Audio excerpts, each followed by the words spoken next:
आज देश की राजनीति एक ऐसे मोड़ पर खड़ी है जहां सवाल सिर्फ किसी एक सरकार या किसी एक पार्टी का नहीं है। सवाल देश के लोकतंत्र का है। सवाल उस संविधान का है जिसे बनाने में देश के लाखों लोगों का खून, पसीना और संघर्ष जुड़ा हुआ है। जिस एसआईआर मामले को लेकर आज पूरा देश चर्चा कर रहा है, उसने भाजपा सरकार की मुश्किलें बढ़ा दी हैं। विपक्ष के आरोप लगातार गंभीर होते जा रहे हैं और अब तो अदालत की फटकार ने भी इस पूरे मामले को और संवेदनशील बना दिया है। विपक्ष का साफ आरोप है कि एसआईआर के नाम पर एक सोची समझी रणनीति के तहत चुनावी व्यवस्था को कमजोर किया जा रहा है। आरोप लगाए जा रहे हैं कि बीएलओ पर दबाव डाला गया, उनसे गलत काम करवाने की कोशिश की गई और इसी दबाव के बीच एक बीएलओ की मौत ने पूरे सिस्टम पर सवाल खड़े कर दिए। यह सिर्फ एक व्यक्ति की मौत नहीं है, यह उस डर का संकेत है जो जमीनी स्तर पर काम करने वाले कर्मचारियों में फैलाया जा रहा है। कोर्ट ने भी चुनाव आयोग से खड़े सवाल पूछे हैं। अदालत ने पूछा कि आखिर इतनी गंभीर शिकायतों के बावजूद समय रहते कार्रवाई क्यों नहीं की गई। जब लोकतंत्र की सबसे मजबूत संस्था पर सवाल उठते हैं, तब यह सिर्फ विपक्ष की चिंता नहीं रहती, यह पूरे देश की चिंता बन जाती है। चुनाव आयोग, जिसे निष्पक्ष और स्वतंत्र माना जाता है, उसी आयोग पर जब पक्षपात के आरोप लगने लगे तो लोकतंत्र की नींव हिलने लगती है। एसआईआर मामले में सामने आ रही गड़बड़ियों ने लोगों को डरा दिया है। कहीं वोटर लिस्ट से नाम काटे जाने के आरोप हैं, कहीं नए नाम जोड़ने में गड़बड़ी की बात सामने आ रही है। विपक्ष का कहना है कि यह सब अचानक नहीं हो रहा, बल्कि इसके पीछे एक बड़ी राजनीतिक साजिश है। आरोप है कि जिन इलाकों में विपक्ष मजबूत है, वहां मतदाताओं को वोट से वंचित करने की तैयारी चल रही है। ईवीएम को लेकर भी सवाल फिर से उठने लगे हैं। विपक्ष कहता है कि पहले भी ईवीएम पर सवाल उठते रहे हैं, लेकिन अब जिस तरह से एसआईआर, वोटर लिस्ट और प्रशासनिक दबाव एक साथ सामने आ रहे हैं, उससे शक और गहरा हो गया है। कई राज्यों में विपक्ष ने आरोप लगाया है कि चुनाव से पहले ही गड़बड़ी की जमीन तैयार की जा रही है ताकि नतीजे पहले से तय किए जा सकें। यह सिर्फ तकनीकी खामियों का मामला नहीं है, यह सत्ता के दुरुपयोग का मामला है। जब सत्ता में बैठी सरकार हर संस्था पर अपना नियंत्रण बढ़ाने लगे, जब जांच एजेंसियां विपक्ष के खिलाफ हथियार की तरह इस्तेमाल होने लगे, जब मीडिया का बड़ा हिस्सा सवाल पूछने की बजाय सरकार की भाषा बोलने लगे, तब लोकतंत्र सिर्फ कागजों में बचा रहता है। विपक्ष का आरोप है कि भाजपा सरकार लोकतंत्र को धीरे धीरे खत्म करने की कोशिश कर रही है। पहले संसद को कमजोर किया गया, फिर राज्यों की चुनी हुई सरकारों को गिराने का खेल चला और अब सीधे चुनावी प्रक्रिया को निशाना बनाया जा रहा है। अगर चुनाव ही निष्पक्ष नहीं रहेंगे तो जनता की आवाज कैसे सुनी जाएगी। बीएलओ की मौत ने इस पूरे मामले को और भी गंभीर बना दिया है। विपक्ष पूछ रहा है कि आखिर उस कर्मचारी पर इतना दबाव क्यों था? क्या उससे कुछ ऐसा करवाया जा रहा था जो कानून के खिलाफ था? अगर ऐसा है तो जिम्मेदारी किसकी है? क्या सरकार इसकी नैतिक जिम्मेदारी लेगी या फिर इसे भी एक आंकड़े की तरह भुला दिया जाएगा?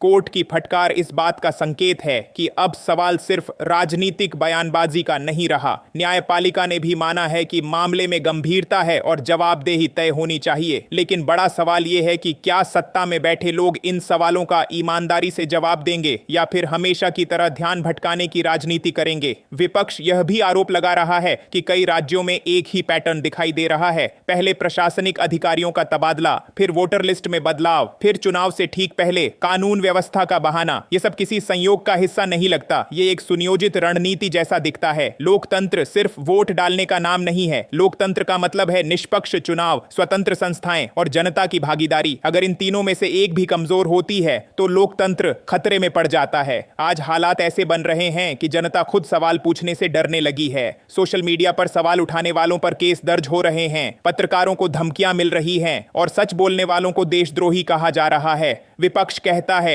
कि यह देश किसी एक पार्टी का नहीं है, यह देश 140 करोड़ लोगों का है। यहाँ की सत्ता जनता की अमानत है, किसी की निजी संपत्ति नहीं। अगर सत्ता इस अमानत के साथ खिलवाड़ करेगी तो जनता को सड़कों पर उतरने से कोई नहीं रोक सकता। आज जरूरत है कि लोग सिर्फ दर्शक न बने रहें। यह समय चुप रहने का नहीं है, यह समय सवाल पूछने का है। यह समय यह तय करने का है कि हम कैसा भारत चाहते हैं। एक ऐसा भारत जहां चुनाव निष्पक्ष हों, जहां संस्थाएं स्वतंत्र हों, या फिर एक ऐसा भारत जहां सब कुछ सत्ता के इशारों पर चले। एसआईआर मामला सिर्फ एक केस नहीं है, यह आने वाले चुनावों की तस्वीर दिखा रहा है। अगर आज आवाज नहीं उठी तो कल बहुत देर हो सकती है। विपक्ष लगातार चेतावनी दे रहा है कि लोकतंत्र को बचाने के लिए एकजुट होना पड़ेगा। मतभेद अपनी जगह हैं, लेकिन लोकतंत्र से बड़ा कुछ नहीं। आज हम आपसे सिर्फ इतना कहना चाहते हैं कि इस मुद्दे को हल्के में मत लीजिए। यह आपके वोट का सवाल है, आपकी आवाज का सवाल है, आपके भविष्य का सवाल है। अगर आज चुनावी प्रक्रिया ही संदिग्ध हो जाएगी तो कल आपकी सरकार किस आधार पर बनेगी? अगर आपको लगता है कि लोकतंत्र को बचाना जरूरी है, अगर आपको लगता है कि सच सामने आना चाहिए, अगर आपको लगता है कि सत्ता से सवाल पूछना देशद्रोह नहीं बल्कि नागरिक का अधिकार है, तो इस वीडियो को ज्यादा से ज्यादा लोगों तक पहुंचाइए। दोस्तों,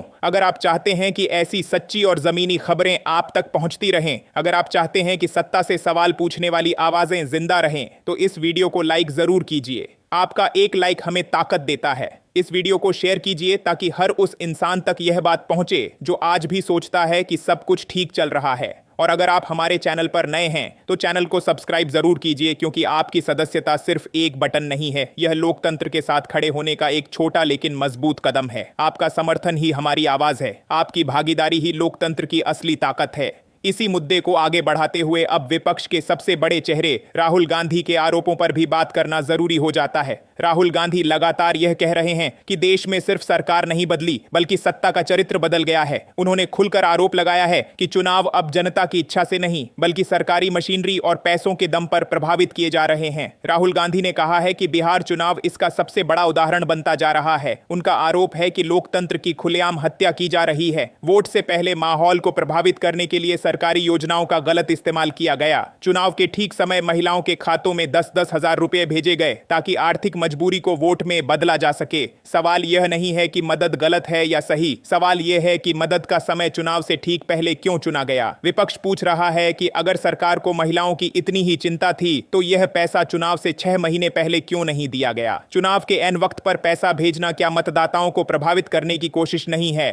राहुल गांधी का साफ कहना है कि यह सामाजिक न्याय नहीं बल्कि वोट खरीदने का एक नया तरीका है।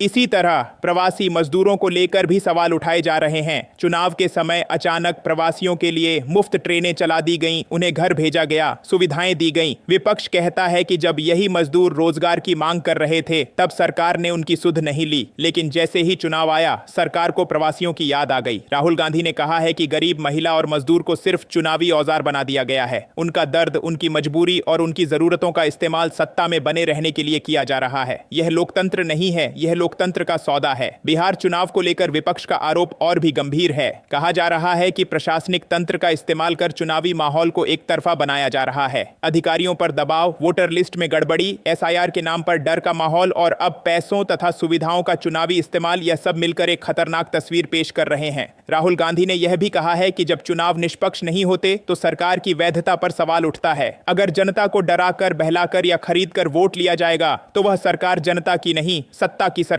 होगी। विपक्ष का कहना है कि बिहार सिर्फ एक राज्य नहीं है, बिहार देश की राजनीति की दिशा तय करता है। अगर बिहार में लोकतंत्र कमजोर हुआ तो उसका असर पूरे देश पर पड़ेगा।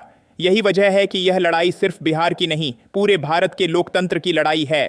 आज सवाल यह नहीं है कि किस पार्टी को फायदा हो रहा है, सवाल यह है कि क्या जनता का फैसला स्वतंत्र है या नहीं। क्या एक गरीब महिला अपने मन से वोट दे पा रही है या उसे खाते में आए पैसों का डर और लालच दोनों झेलने पड़ रहे हैं। क्या एक प्रवासी मजदूर अपने अनुभव के आधार पर वोट दे रहा है या चुनावी समय पर मिली ट्रेन के एहसान तले दबा हुआ है। दोस्तों, लोकतंत्र तभी मजबूत होता है जब मतदाता स्वतंत्र होता है, जब उसका वोट डर, लालच और दबाव से मुक्त होता है। अगर यह आज खत्म हुआ तो कल कोई भी सरकार जवाबदेह नहीं रहेगी। इसलिए यह जरूरी है कि आप सिर्फ देखें नहीं, समझें भी, सवाल पूछें, चर्चा करें और सच को आगे बढ़ाएं। अगर आपको लगता है कि चुनाव में पैसों और सरकारी ताकत का दुरुपयोग गलत है, अगर आपको लगता है कि लोकतंत्र को बचाना जरूरी है, तो इस वीडियो को लाइक जरूर कीजिए। इस वीडियो को ज्यादा से ज्यादा शेयर कीजिए ताकि हर नागरिक तक यह सच्चाई पहुंचे। और अगर आप चाहते हैं कि ऐसी आवाजें कभी खामोश न हो तो चैनल को सब्सक्राइब जरूर कीजिए। आपका एक सब्सक्राइब लोकतंत्र के पक्ष में खड़ा होने जैसा है। यह लड़ाई किसी एक नेता की नहीं, यह लड़ाई आपकी और हमारे भविष्य की है।